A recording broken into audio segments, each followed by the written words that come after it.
What's up, YouTube? Back at you again with another video. And yeah, man, I think it's about done. It's about done as far as I'm gonna be done with it.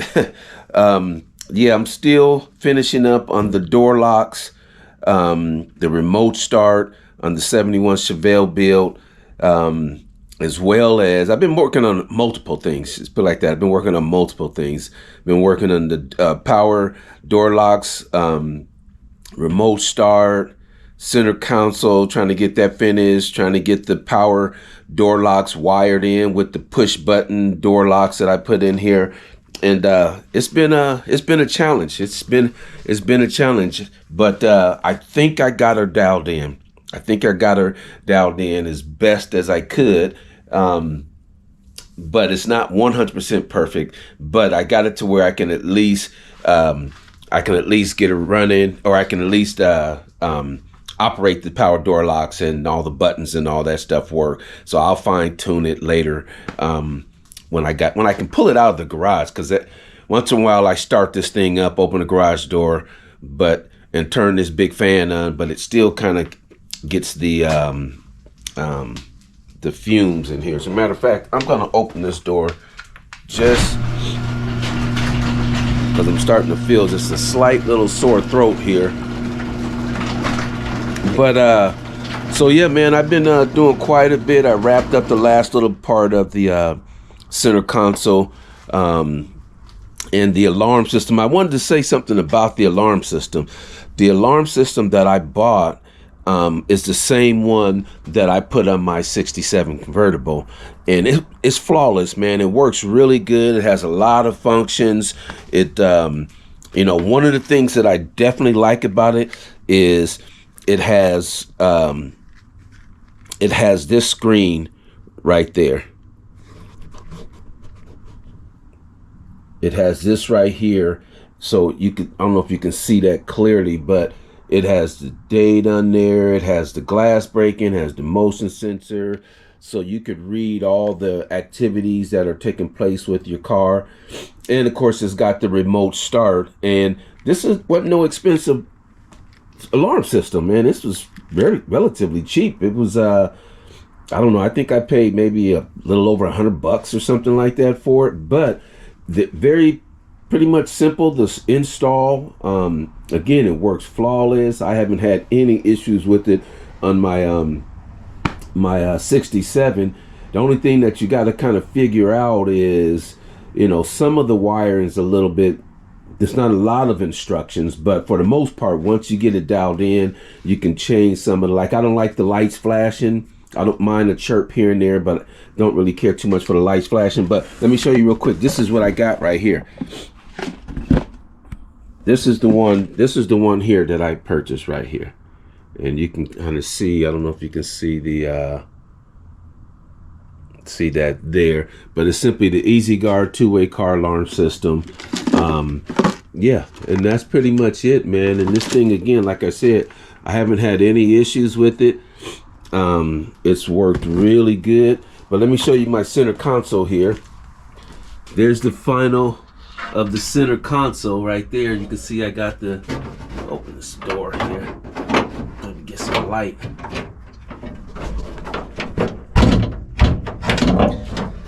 There's the final of the center console.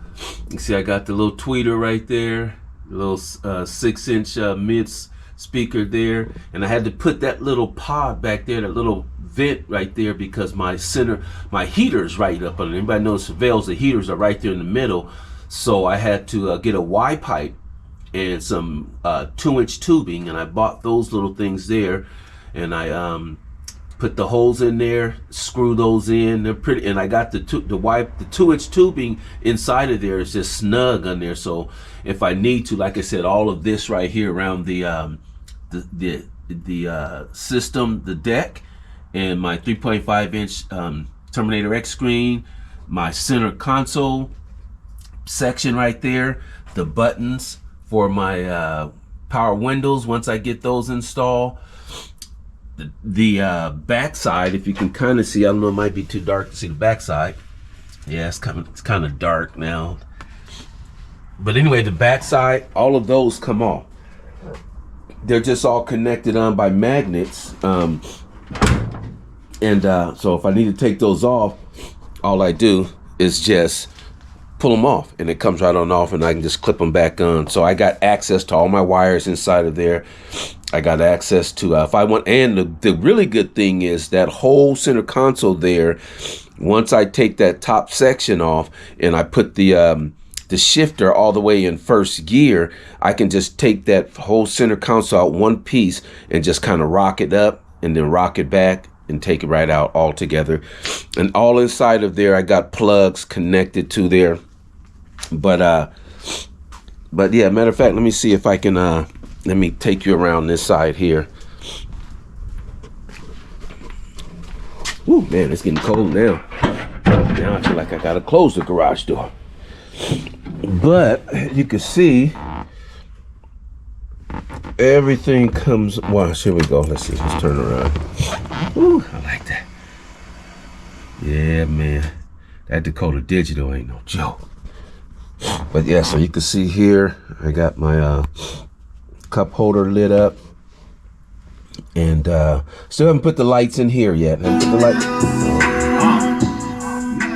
Let's turn that down. Still haven't put the lights in here yet. I haven't got the lights for my windows, power windows hooked up yet, but I do have my door locks and all that. Let me see if I can lock it and see. It's got dark in here, but see, you hit the button here, and this will lock it. And I got mine's wired up so that the halo light is off until you hit the button. When you buy these buttons and you wire them up, the halo light is on. You hit the button, halo light goes off and is activated. I didn't want my lights on all the time. I got enough lights on in here with all this stuff, and once I get the shifter, it's gonna be lit up. So I said, you know what, I'm gonna leave those off, and I can always switch them back if I decide that I want to leave those on, or I can put them on a switch. But yeah, hit the button here, the light comes on, and the door unlocks. But yeah, so that's pretty much it there, man. Yep, that's pretty much it there. And so yeah, all that works good, man. It works without a problem. And I don't know if in my other video I mentioned how I had to do this. If you can kind of see, I just got this new GoPro, and one thing I don't like is with this GoPro opposed to my phone, the lighting is like not good at all. I might have to get a light for this thing, but you can see I got this one accumulator here, but I also got another one that's down here, and that was the only way I could wire this thing up was I had to put two accumulators on there, and one operates, or two, of course, one on each side operates the power door locks, and the other two operates the push button, because I guess the push button, yeah, see, there goes the beep there. So that's just letting me know that I closed the door, and it thinks I walked away without turning the alarm on. Now before, it would do that and it would flash the light like 10 times, and I wasn't having that. I said, yeah, we got to change that. But so yeah, that was the only way I could hook that thing up, because the push buttons, I guess my son was saying too, works off of a positive trigger or something, and the alarm works off of a negative trigger. So when we were trying to wire it all together, it kept blowing fuses. So that instead of trying to troubleshoot and rewire my buttons and all that, the easiest thing we came up with was to just wire up two more accumulators. And when one pops open, when the remote control pops open the locks, it also pops up the locks for the door. When you hit the door buttons, it also pops up the other accumulator. So they working together. But yeah, man, that's I'm happy that's done. Again, like I said, I gotta fine tune it. It's not 100% right. Like sometimes I can hit the button and the accumulator will unlock it, and then sometimes it won't. The good thing is I still got my keys to the door, so I'm gonna have door locks on here.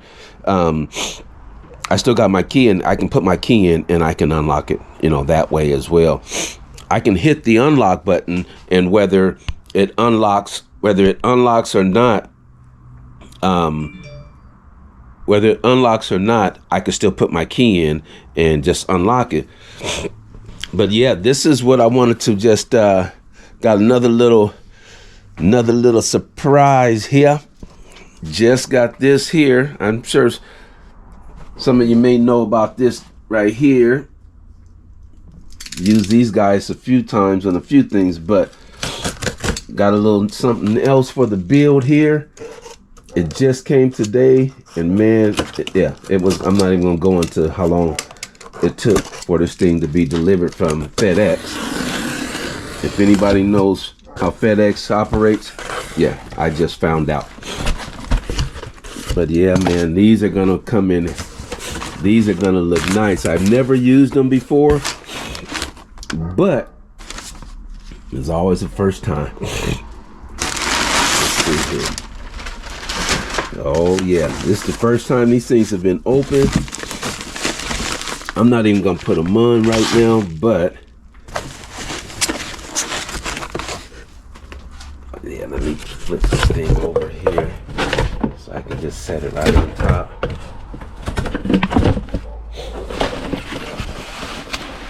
Let's see here. Let's see here what she looking like. Let's see what she looking like, man. Let's see what she looking like, man.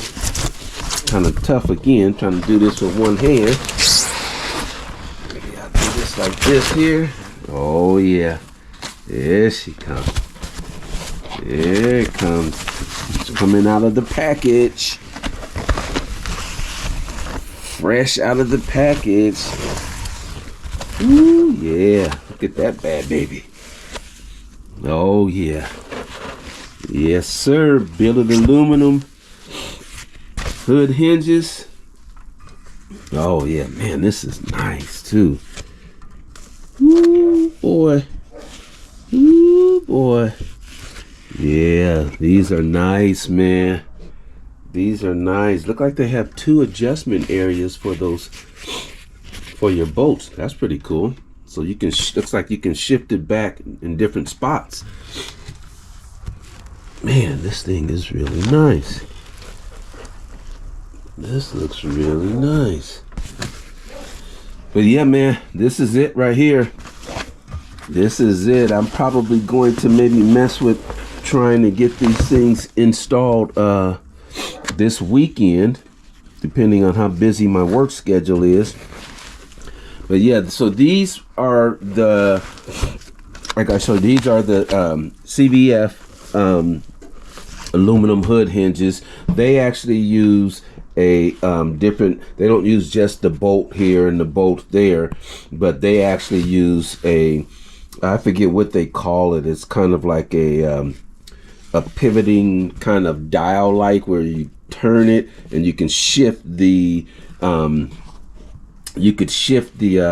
the hood side to side and get it dialed right in. So I'm not sure really exactly how all that's gonna work, but and you know, I looked online and I did a lot of research. I looked at the Ring Brothers, looked at the I think it's Eddie Munster or something like that. I looked at those, and then I looked at these, and I did a lot of research. There was a lot. It's actually, I didn't see a lot of complaints on the Ring Brothers, but I seen quite a few on the Eddie Munster ones, and I seen quite a few on the, well, actually I didn't even see a whole lot on these CVF because I didn't see a whole lot of reviews on them.